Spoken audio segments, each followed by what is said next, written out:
Hello, I'm the pop culture alcoholic and I'm suffering from a movie hangover. You know, something that as a critic I kind of have a problem with? Entertainment for the sake of entertainment. I find it really hard to talk about movies that have no real philosophical aim apart from keeping people really placid and bored and, just mildly numb. When really good stories can be used out there to teach people things about life and love and just how to be a more progressive social being through showing good socializing happening in a TV show. So, because of this, I really feel like a movie has to be saying something so utterly wrong before I feel like giving my 2 cents on it. Because, as a critic and a realist who isn't red letter media, I'm under no delusions that anyone, any filmmaker, is ever going to give a damn about what I think about writing or stunt choreography or anything like that. So, instead, I'm going to use this as a platform to talk about things we can all discuss. Popular public discussion subjects, like for instance, the portrayal of alcohol as used in American and English TV shows. And where better to start with that than The World's End? Now, first time I went to see this movie, I didn't outright hate it. The World's End is the third part in the famous Cornetto trilogy, a series of films written by Edgar Wright and Simon Pegg, and directed by Edgar Wright, starring Simon Pegg alongside Nick Frost and a series of recurring cameos. I will outright defend to this day that Shaun of the Dead is one of my few personal perfect movies. Atop beautifully detailed use of foreshadowing, great jokes and visual storytelling, we have a movie that has all the great themes: action, adventure, romance, brotherhood, familial heartbreak, capable of making me on the verge of tears and laughing in the space of 10 seconds. 3 years later, there was Hot Fuzz. I am slightly less warm on this one, but that is entirely just personal taste. It is still a miracle of filmmaking that pushes the envelope and suspension of disbelief in such a way that I totally believe in the reality the film presents. So when The World's End came out, naturally, it had a lot to live up to. It was very long awaited, taking twice the break of 3 years to follow up its predecessor 6 years on. At this point, Simon Pegg was moved into Hollywood with appearances in the Star Trek movies and Mission Impossible. I was a little older and more jaded, and also this had come out, temporarily fooling half the audience, no doubt, into thinking that it was the third part of the Cornetto trilogy, and instead rewarding all those eager cinema goers with the realization that it was quite possible for Nick Frost and Simon Pegg to not be very funny. Particularly in a comedy that revolves a lot of the humour around drugs. What a relief this movie isn't anything like that. The World's End is the perfect movie to reflect on how confused the British public is towards alcohol. Clearly designed to be only enjoyed as a kind of interactive drinking game, the plot of this movie revolves around a group of friends having to drink 13 pints in 13 different pubs. Indeed, the first time I saw this movie, I thought it wasn't so bad. Not like insanely funny necessarily, but as a teenager, seemingly harmless, and I at least thought it was relatively entertaining. But then I realised that I was actually so drunk the first time I went to see this film that I'd actually blacked out the last 5 minutes of it. So I went back to rewatch it with a clearer head, and this was my reaction. I'm really angry now! I have literally hated this movie for years at this point. And it's perfect because I've suddenly realised that it really ties in with a subject matter that I think is legitimately worth talking about, as well as being yet another one of these movies that for some reason is actually being shown in the theatres right now. So, I'm going to try and avoid this review being such a hard beat by beat this time as some of my other reviews are, and I'm certainly not going to be playing up to the drinking humour. If you want to see that, I have a review from about 7 years ago that you can go and watch from a time when I actually thought that alcohol was inherently funny and cool. But there were quite a few things that I didn't actually cover in that review that I really want to cover now. So the plot of the movie. This movie is about 5 friends who are reunited by the one scumbag they hang out with, our usual hero Simon Pegg, to go on a booze run of 12 pubs in one night called the Golden Mile in their old hometown. When they get there, aside from really hating each other, they find out the town has been taken over by robots. They decide to carry on the pub crawl to keep a low profile and fight their way to freedom. Funnily enough, apparently the idea for this script was originally written by Wright at the age of 21. I don't know where the other movies in the Cornetto trilogy actually came from, but they clearly had to finish off the trilogy somehow, and I imagine that they had this discussion in the writer's room. Basically, no one else has a better idea, so fuck it. Okay, so first off, Simon Pegg's character, Gary King, is a titanic wanker, and not in a fun way. Homophobic, I'm less of a man because I choose to drink water. Well, it's a bit all ducky, isn't it? willfully ignorant, It's not very PC, Gary. Get out of the 90s, Pete. ableist, Well, the disabled is out of order. Gary, what happened? I don't know. Maybe one of them put too many paper towels down the toilet. I mean, we don't know what they're thinking, really, do we? rapey, I'm going to the toilet. Well, then so am I. and bearing a terrible idea of what makes life worth living, that being iconoclasm and intoxication. Gosh, wouldn't it be terrible if we still venerated characters like that today? Gary's one apparently intended good quality is that he refuses to ever admit that he's wrong in an argument. You know your problem, Gary? You're never wrong. How is that a problem?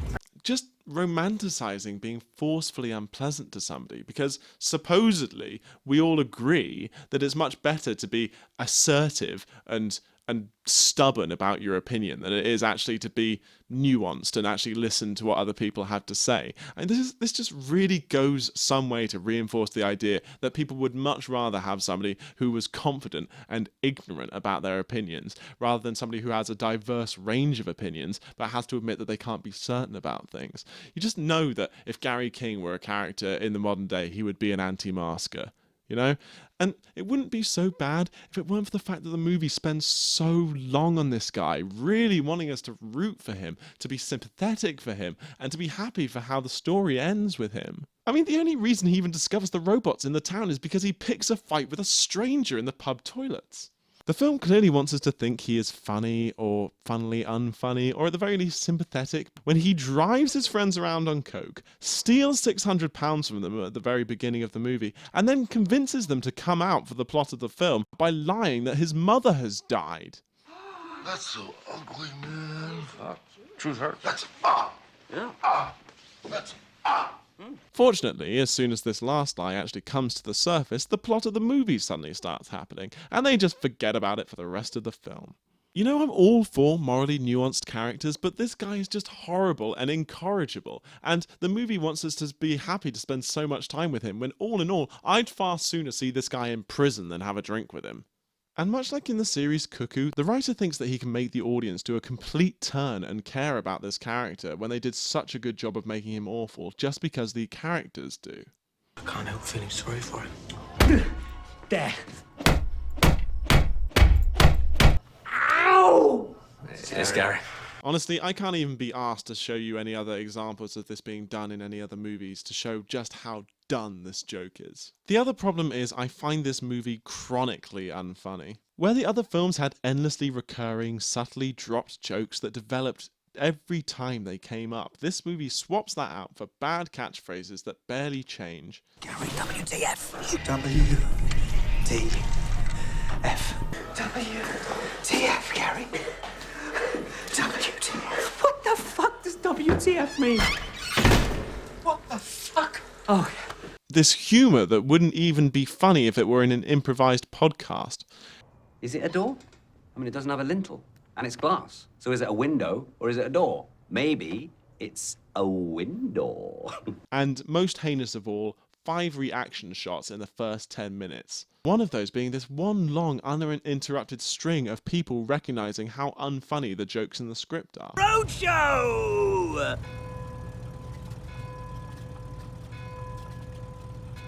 Oh god, I find this stuff so desperately unfunny that I just can't believe that this was written by the same guy who wrote 2 of the funniest films in British filmmaking history. And it seems like Wright has just become completely hung up on the idea that alcohol is funny within itself, which, by the way, as the pop culture alcoholic, I'm here to tell you that it isn't. Because he spends all this time on these really lengthy sequences of what's meant to be humorous drinking, when just talking about serious subjects of addiction and enabling like 5 minutes earlier in the film. And it really doesn't help that they've replaced the visual storytelling with this really fast-paced and ugly editing style during all the drunken banter scenes. I guess it's supposed to be to create the sense of intoxication one would feel at a pub, but it means that the tone is never set for long enough for the humour to work. Because if you don't ever let the tone settle for long enough without cutting, you never set up a normality to contrast against, creating the twist in expectation that is the basis of humour. And also, fuck you for trying to compromise how I view the world when I'm watching your movie. I'm perfectly capable of doing that myself, thank you very much.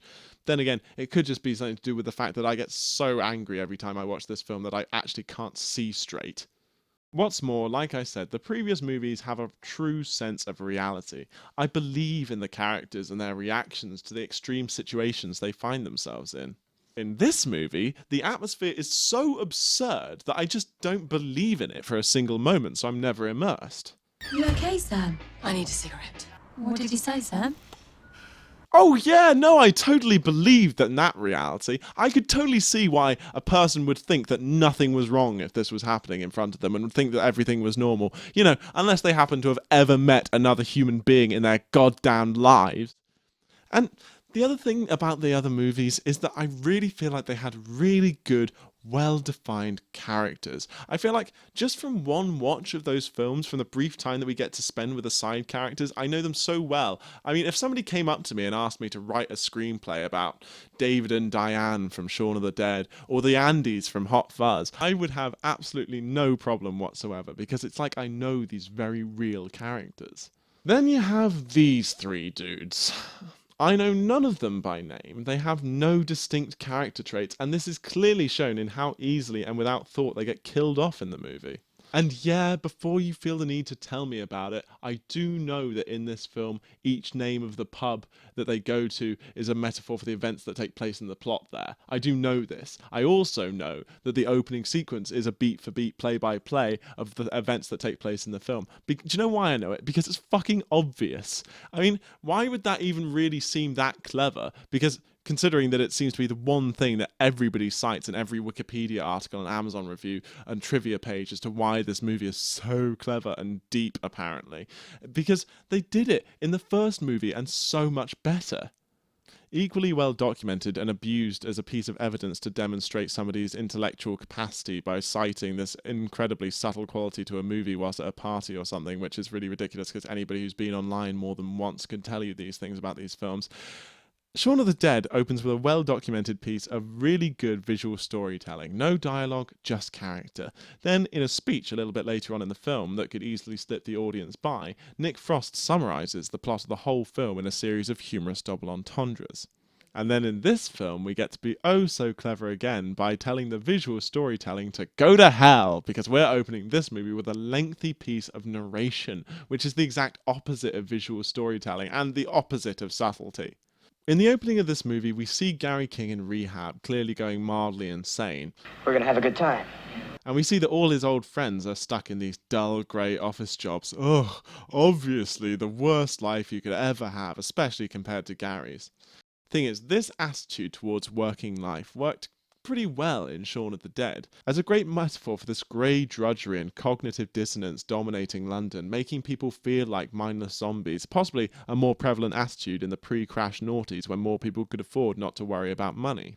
However, this idea and attitude really doesn't hold up in this movie that was made even 7 years ago, because this movie thinks that it's making a really clever metaphor about self-improvement and gentrification, but as we'll see later on in the review, they're really confused about that idea. And indeed, why bother considering, like in The Office, the real tragedy of the depth of character and real people being filtered through a depressing office job? Because you see, these days we're lots more progressive and introspective, and we know a lot more about different people's lifestyles, which makes it a lot harder to make these grand assumptions that people who do office jobs must just hate their lives. A perception, by the way, usually most often held by people like Edgar Wright, who don't actually have to do one.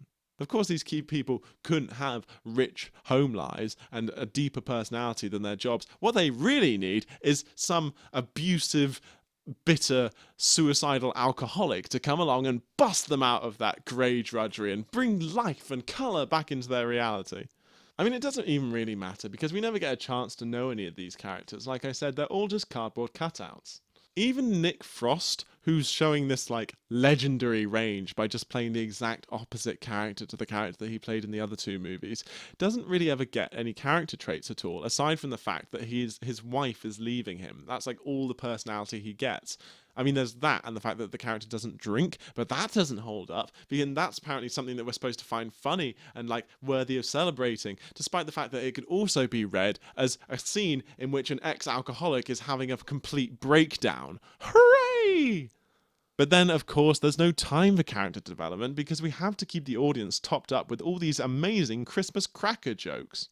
We're not here as your friends. We're just your fucking enablers. Enabler. It's a funny word, isn't it? Enabler. Let alone ever reacting to the deaths of their best friends, including the obvious death of Rosamund Pike's brother. So, yeah, Rosamund Pike's in this film. Supposedly she's some kind of character motivation for Gary because he fancies her, but like they really intentionally ditch her halfway through the film. They even like say that in the metaphor at the beginning of the film, that they ditch her halfway through the movie just so that she can come back at the very end and save the main characters. By the way, at a point when the plot is basically already finished. I mean, her most defining character trait in this film is that she keeps getting lost on the ring road. You get lost on the ring road again? Yeah, I got lost on the ring road. Also, I never actually got to release my last review of what we did on our holiday, which was going to come out right before I went on hiatus for a few years back there. So I never actually got to tell you guys about exactly why I can't stand Rosamund Pike in any movie ever. And it's not because I don't think she's a good actress. I mean, she's clearly a really good actress, and Gone Girl is a really good example of that. And she's really more likable than ever in this movie. But the thing is, Gone Girl was a really specific role about a person who is really duplicitous and is keeping a really terrible dark secret buried under the surface. And it seems to me like she just can't get out of that role in any of the other movies that she does.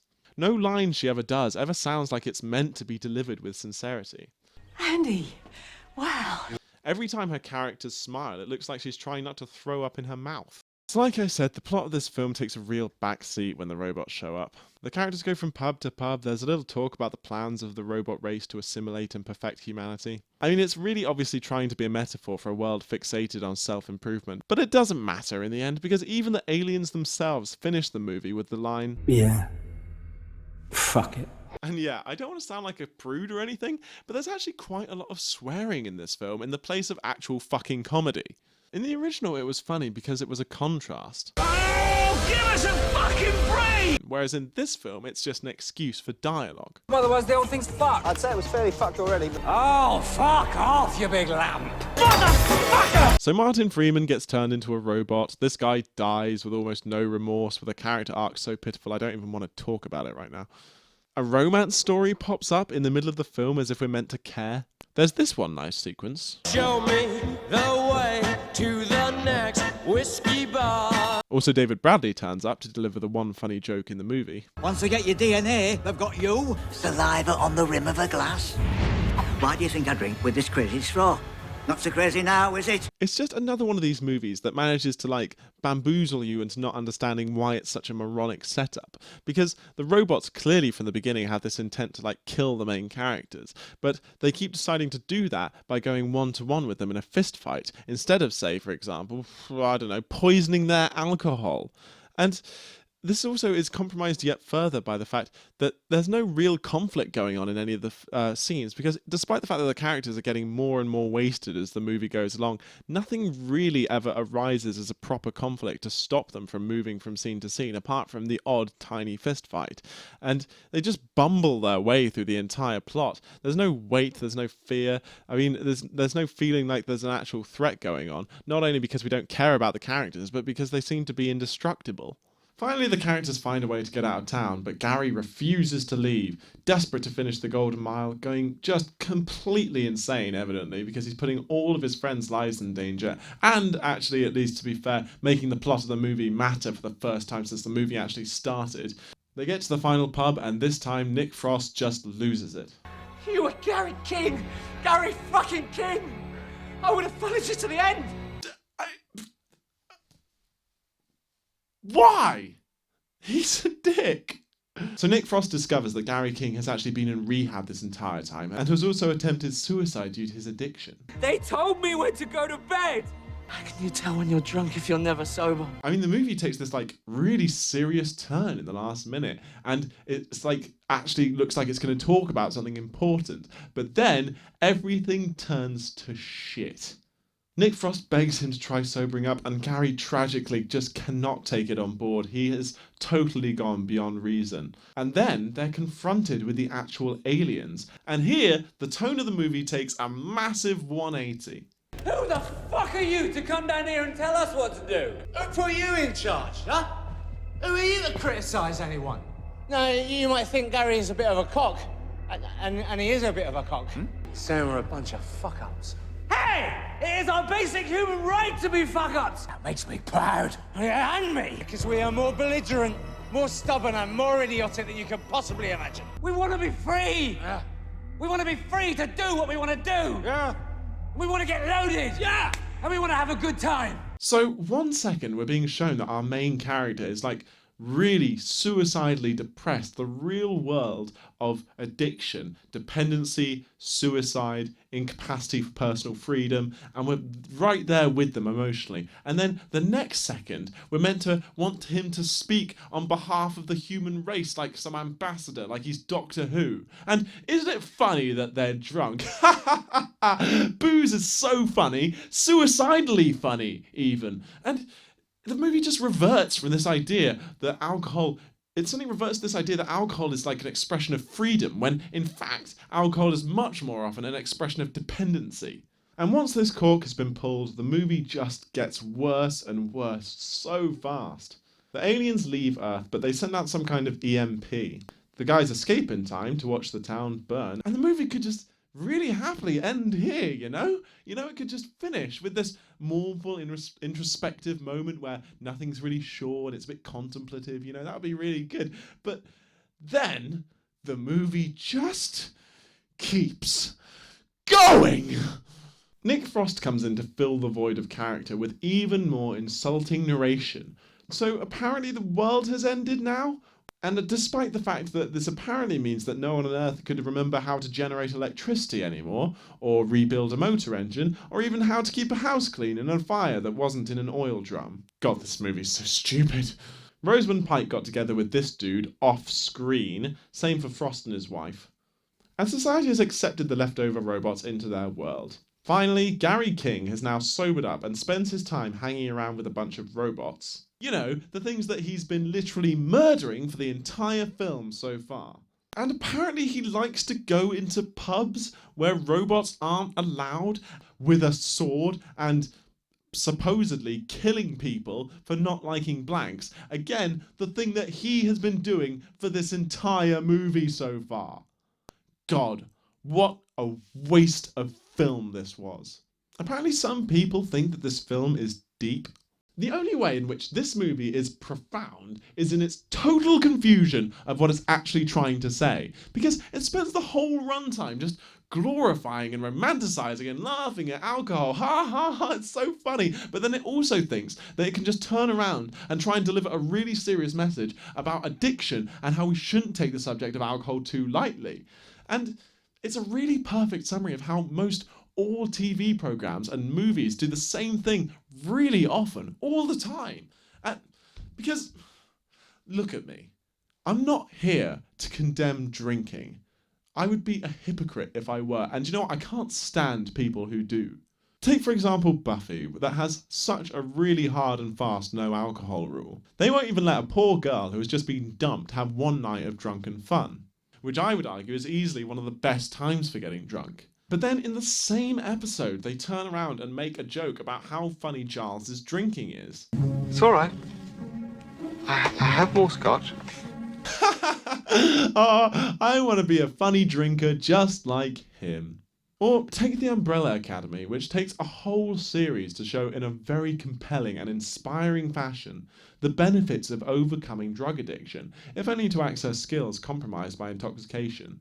Only to completely undo it in the next series with no consequences because alcoholism is so fucking funny. And yeah, just like in The World's End, The Umbrella Academy can, in the space of a single scene, go from talking about the serious subject of enabling to the characters actually slamming the booze themselves, because we really don't know what we want or think or feel. Of course, there are also shows out there that portray funny and likeable characters who are alcoholics. And they're not afraid to show the negative impacts that has on their lives in the form of social rejection and inappropriate behaviour. Even if they never really show the physical impact of actual alcoholism, because for the most part all the characters are still Hollywood beautiful. The movie takes for granted the idea that growing up means not drinking so much and having a boring job and so forth, like that is apparently correct. The whole free spirit, quick one and sable toilets thing, it's kind of cool when you're 17, but Not when you're facing 40. Why? Why is it inherently linked with age? Why do people have to have boring office jobs in order to be apparently considered to be an adult? Or why does that necessarily mean that they're a slave to something? Because really, I may be a bartender for the rest of my life for all I care. I could spend my time boozing it up with my friends, having a really good time. As long as I have the mental wherewithal and the rest to be able to pursue the things that I actually want to do in life, then what the hell does it matter to anybody else? And those things, by the way, being 1, reading, 2, watching films, and 3, trying to teach people not to make such shitty movies all the time. The movie also expects us to indulge in this British lads pub mentality that alcohol and moronic banter are funny. What do we do? Let's finish our drinks. Because like I said, alcohol on its own isn't actually like twee or charming or inherently funny in any way. It's just a thing. It can be used as a joke when drunkenness is inappropriate for the seriousness of the situation, i.e., bathos, the idea of creating a serious situation and then juxtaposing it with a trivial one. So the idea of somebody being drunk in a serious situation, there's a juxtaposition in tone, a disruption of the established order, therefore twist and expectation comedy, like I was talking about earlier. But the thing is, this movie never actually gets down to earth enough or serious enough to ever actually create that twist and expectation, because it's the subject of the entire film, for one thing. And a joke can't just be that someone is pissed, or at least it shouldn't be. It's a really easy and lazy go-to for parodies of children's TV programs. Just like What About This, but everyone was drunk and stupid. You know, it's just the same joke over and over again. And all of these jokes, all of this laughing at alcohol, making out like it's funny or homely or essential to our regular reality, or just part of the everyday world, just like it, or somehow charming in itself. It's all just avoiding having to confront the actual reality of what alcohol is, because alcohol is poison. It's a fact. It's a normalized neurotoxin, and the majority of us are actually quite comfortable with knowing that, comfortable with the fact that we do all popularly enjoy getting stupid off of this drug, which, you know, is understandable. But the thing is, at the same time, it's really hard for the majority of people to know where they actually lie in their, to be certain in what they really believe about alcohol. Because we can all agree that drinking too much is bad. But where is that line? Like, when do you go from drinking to being a drinker to being a drunk? If we can't decide on that, then we just all find ourselves in this flailing situation of endless uncertainty. And in our uncertainty, we crack jokes. We say that alcohol is cheeky or naughty or, you know, oh so bad, oh I shouldn't be drinking, I have work tomorrow. As if by drinking you're going against some unseen authority figure. You're doing something against the rules. When in reality, the only authority on how much you should be drinking is yourself. And this means that movies and TV can, in the same breath, say how damning and problematic alcohol is, and then try to make a big joke about it 2 seconds later. We can show all kinds of humour in people having serious drinking problems, and then condemn it wholeheartedly 2 seconds later, as if we didn't just get laughs out of it. Or spend an entire movie doing that. You can even spend an entire series showing one of the most compelling allegories advocating sobriety I think ever seen on TV, and then completely undo it in the next series, all for the sake of a few cheap laughs. Alcohol, romanticised, glorified and despised, and all by the same people. So, how does one cope? Does one go looking for comfort in the no-holds-barred funny alcoholism of Always Sunny, Preacher or Archer? Condemnation in Buffy or BoJack? Or settle for the distressing, confused double standards of The Umbrella Academy or Rick and Morty or even the Marvel movies? Or indeed this stale wretch of a film? To me, the answer is don't pay attention to any of them. Because, like with every choice in life, ultimately it comes down to your personal moral ideas. And the decision that you make is going to be right or wrong relative to those things. Because in reality, objectively speaking, there's nothing actually wrong with drinking way too much. On the objective level, there's nothing wrong with even killing yourself with alcohol, but it depends for you personally what it is that you want out of life.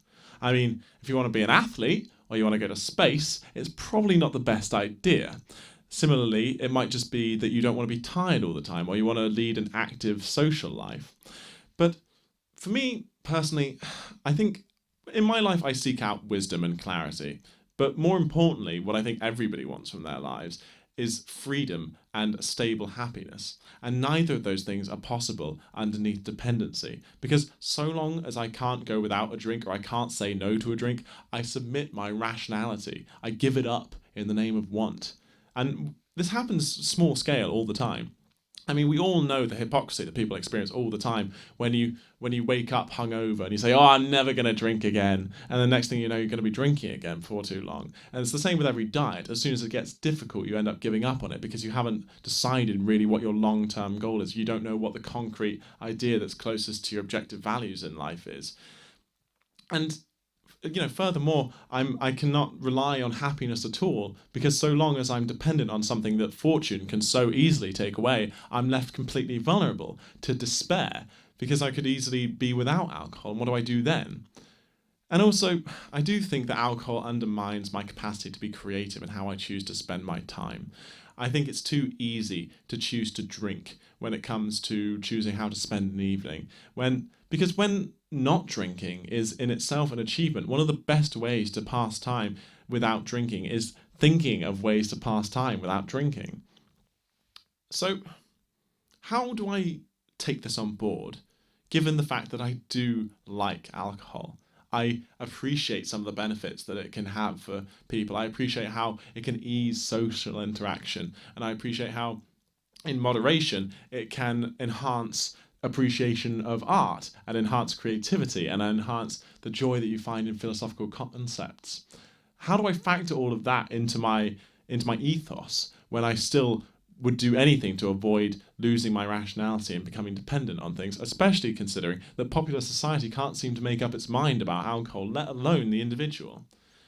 The answer is by having a strong understanding of what it is that I want to get out of life. Not in any career sense, I mean in a day-to-day actual decision-making sense. And that way I can make my decisions about whether or not I want to drink rationally relative to my actual long-term goals. And therefore, from then on, if I so choose, I can drink with confidence. Drinking with confidence that's rationally decided, that's not cheeky, that's not against some unseen authority figure, knowing just as well that I could easily not. I'm the Pop Culture Alcoholic, and thank you very much for joining me. I hope to see you again at the next movie hangover.